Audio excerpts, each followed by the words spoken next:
Vocês nunca mais vão ver o inglês da mesma maneira. Você sabia que de 20 a 40% das palavras em inglês são palavras compostas? Dominar a lógica e a maneira que você fala essas palavras compostas em inglês é essencial para quem tá tentando melhorar ou até mesmo começar do zero em inglês. E nesse vídeo vocês vão ver a lógica por trás dessas palavras compostas, a maneira como você pode estar utilizando elas e diversos exemplos para fixar na cabeça de vocês. Então, vamos lá. Antes de tudo, a gente precisa conhecer o que são palavras compostas. E a definição de palavras compostas é bem simples. A gente vai estar unindo duas ou mais palavras que formarão um novo significado. É como eu sempre costumo falar aos meus alunos, mas o inglês vai ter uma lógica de criança de 5 anos, porque você bate o olho numa palavra e você já vai saber de imediato o que ela vai estar significando. Na maioria dos casos, tá? Tá duvidando? Então deixa eu provar pra você. A palavra sun significa sol e a palavra beam significa raio. Juntando as duas, temos raio solar. A palavra casa em inglês se diz house e a palavra pássaro se diz bird. Juntando as duas, temos birdhouse, a casa do passarinho. Tá, mas tem uma coisa que eu quero mostrar a vocês, a aplicação dessas palavras compostas nos esportes. Quando se trata de esportes, aquela lógica da criança de 5 anos que eu havia falado pra vocês anteriormente vai se aplicar aqui novamente. A palavra composta football vai ser composta de duas palavras, foot, que significa pé, e ball, que significa bola. Tá, e aqui vai uma pequena curiosidade que vai explodir um pouco a cabeça de vocês. Vocês sabiam que a palavra goal significa objetivo? Então, cada vez que você fala que alguém fez um gol, que alguém marcou um gol, significa que ele fez o objetivo do jogo? Lembrando que a escrita da palavra goal vai ser G-O-A-L e não G-O-L, certo? Como a gente fala goal em português. Já que a gente tá falando de esportes, vocês sabem o significado da palavra basket, de basketball? É uma coisa que a gente fala tanto no dia a dia que já virou meio que uma palavra da língua inglesa, mas a palavra basket vai significar simplesmente cesta. A palavra basket pode sim significar a cesta que você coloca a bola no basquete, mas também ela vai significar uma cesta de frutas, por exemplo. Então, quando se trata de esportes em inglês, a gente vai pegar a ação ou o objeto principal e vai juntar a palavra ball, que é bola. Claro, lembrando que isso é com esportes com bola, tá? Eu não sei se vocês têm esse mesmo problema, mas quando se trata de falar de membros da família, sogra, nora, genro, eu meio que tenho que parar um pouco pra pensar o que é em português, porque cada palavra dessas tem um significado e uma palavra única pra isso. Olha só como funciona a lógica na língua inglesa. A gente tem o casamento, ou seja, pra você ter um sogro, uma sogra, você precisa se casar ou ter um relacionamento. Mas vamos pensar um pouco. O seu sogro é meio que um pai por lei. Então a gente vai ter essa lógica em inglês. Father-in-law. A gente vai usar esse sufixo in-law. A minha sogra é a minha mãe por lei, por conta que eu me casei com a minha mulher e ela se tornou a minha mãe pela lei. Então é mother-in-law. Essa mesma lógica vai se aplicar a vários membros da família, tá certo? A gente vai ter father-in-law, mother-in-law, sister-in-law, son-in-law, daughter-in-law e, finalmente, brother-in-law. Lembrando que todos eles vão ser por lei. Esse in-law significa por lei. Então chega até a ser mais fácil de falar esse inglês por conta que a gente não vai ter uma única palavra para falar um único membro da família. Basta pensar nessa lógica. Então, pessoal, lembra que eu tinha falado para vocês sobre a lógica da criança de 5 anos e como às vezes ela não vai fazer sentido? Ontem eu tava dando uma aula pro Matheus e a gente tava discutindo justamente sobre algumas palavras que não fazem sentido em inglês, como a palavra somebody. Se a gente pegar some, significa algum,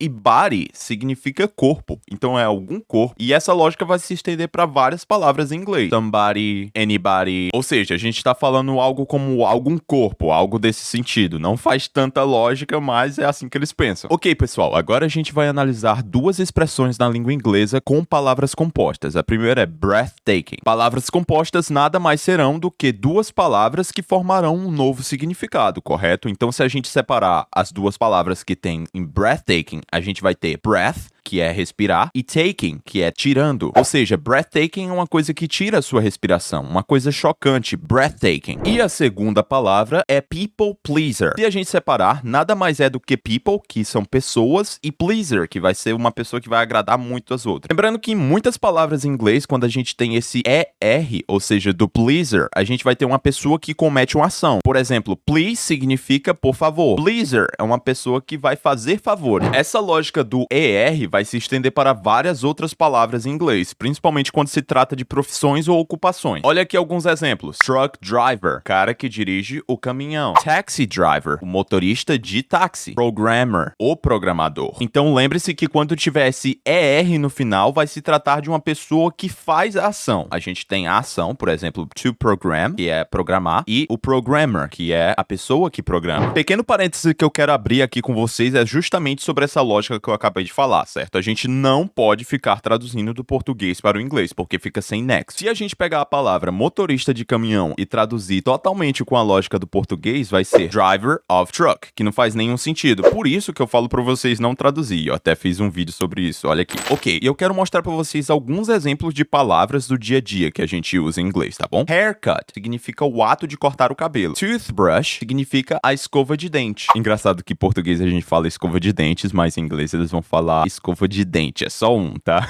Hairbrush, escova de cabelo. A gente pegou duas palavras que a gente viu anteriormente, hair, que significa cabelo, e brush, significa escova, ou seja, hairbrush, escova de cabelo. E a última que eu quero mostrar a vocês é bedside lamp. Em português a gente vai falar algo como abajur, que é uma palavra que vem do francês. Em inglês eles vão usar somente a lógica da criança de 5 anos. Bedside lamp é uma lâmpada que fica do lado da cama. É a lógica da criança de 5 anos sendo aplicada aqui novamente. Aí eu quero mostrar pra vocês uma curiosidade sobre uma palavra bem específica, tá? Correia dentada em inglês, que se diz timing belt. Antes, deixa eu contar a história pra vocês. Eu estava dando uma aula pro David e a gente estava falando, por um acaso, sobre motores, uma coisa bem específica. A gente estava vendo um vídeo onde o pessoal pegava um motor e montava ele e explicava cada pecinha e qual a função dela. E acabou que a gente viu correia dentada, que se chama em inglês timing belt. Eu não entendo muito sobre motores, tá certo? Mas o David tinha me explicado que é por conta que ele vai determinar o tempo do motor. Então é timing belt. Se a gente separar as duas palavras e traduzir, timing vai significar tempo e belt vai significar cinto. Cinto do tempo. E eu até pedi pro ChatGPT tá dando uma explicada pra mim e eu vou tá lendo pra vocês em inglês, tá bom? Timing, because it keeps the engine timing correct. The valves and pistons must move in precise coordination or the engine won't run properly. Belt, because it's literally a belt, often made with reinforced rubber with teeth or to prevent slipping. Ou seja, tem também essa lógica do teeth, correia dentada, né? So, literally, it's a belt that controls timing. So, you can see the logic of the English language right here, right? When I say the word timing belt. And it's really the logic of the 5-year-old child that I told you guys before. Going around and say, oh, no, this is a belt. So, like, we named this a belt. And the other thing is, it's control time. It controls time. So, like,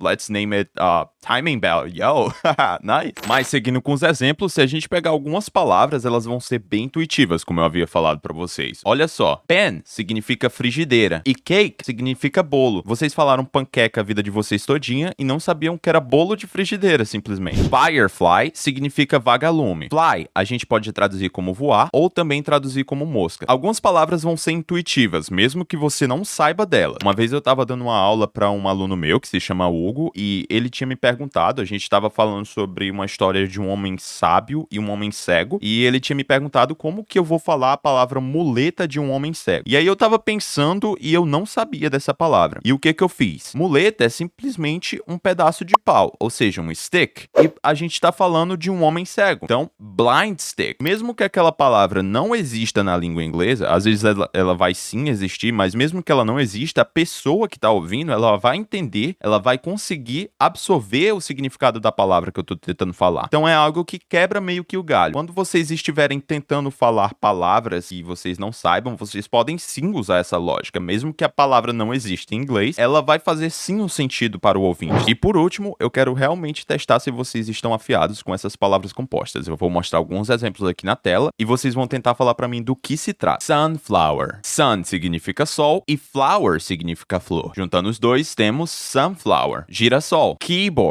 A palavra key vai significar chave, também pode significar uma tecla do teclado, ou pode significar também o campo harmônico que a música tá, algo assim na música. Eggplant. Essa daqui não vai ter tanta lógica, porque vai ser uma fruta de ovo, mas significa essa fruta aqui. Seahorse, um cavalo do mar. Seahorse. E como último exemplo, temos a palavra snowman, que vai significar boneco de neve, mas se a gente traduzir literalmente, significa homem de neve. E isso é certeiro, pessoal. Quando eu tô dando a aula de palavras compostas, sempre que eu pergunto ao aluno como se fala snowman, boneco de neve, eles vão me perguntar como que fala boneco. Ah, e a palavra boneco vai se dizer doll, é tanto que a gente tem o baby doll que as mulheres usam. Mas é isso que eu tinha pra passar pra vocês, pessoal. Se vocês gostaram desse vídeo, dá o like, se inscrevam e comentem alguma palavra ou alguma coisa que chamou a atenção de vocês. Meu Instagram vai estar aqui na descrição se vocês quiserem trocar um papo ou pedir alguma dica de inglês. É isso que eu tinha pra passar pra vocês. Valeu, vejo vocês na próxima. Fui!